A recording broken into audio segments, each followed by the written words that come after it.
Based on a single ayah, verse in the Quran, a huge and extremely dangerous political and religious confrontation between Arabs and Jews can explode into war once again.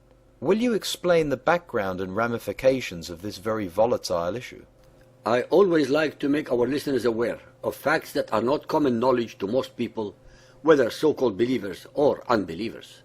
That there is no mention in the Quran of the Temple of Jerusalem nor of the name Jerusalem.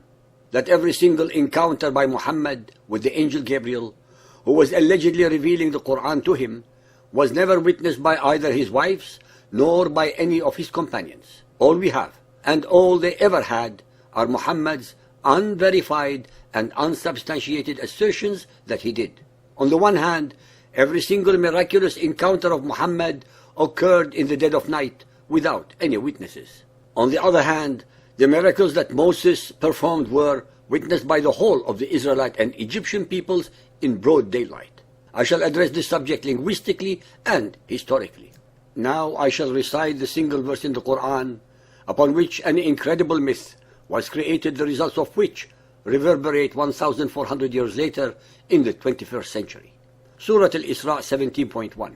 Glory to Allah, who did take his servant for a journey by night from the sacred mosque to the furthest mosque, whose precincts we did bless in order that we might show him some of our signs.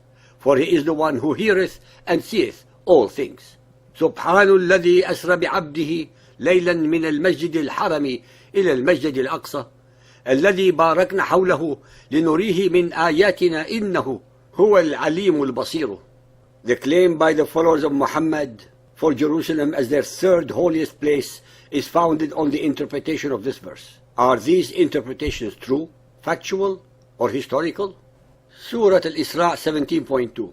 We gave Moses the book and made it a guide to the children of Israel, commanding, take not other than me as disposer of your affairs. Ladies and gentlemen, there is absolutely no indication as to where the Masjid al-Aqsa is. Neither is there any word or expression assuming a miraculous event. It is a simple statement that Muhammad was taken on a journey from Mecca to an undisclosed holy destination.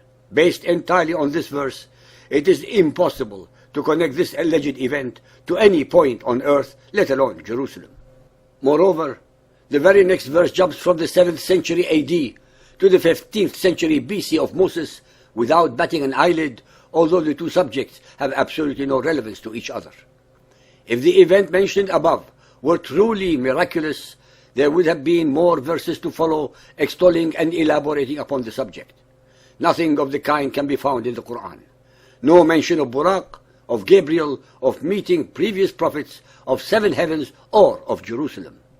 Al-Isra 17.104. And we said thereafter to the children of Israel, dwell securely in the land. Uskunul arda. Al-A'raf 7.137. And we made the people considered weak and of no account, inheritors of land, al-ard, in both east and west lands, whereon we sent down our blessings. The fair promise of the Lord was fulfilled for the children of Israel because they had patience and constancy. By both east and west lands, the Quran affirms the biblical narrative that assigned the promised land among the 12 tribes of Israel on both sides of the river Jordan. Al-Rum 30.6.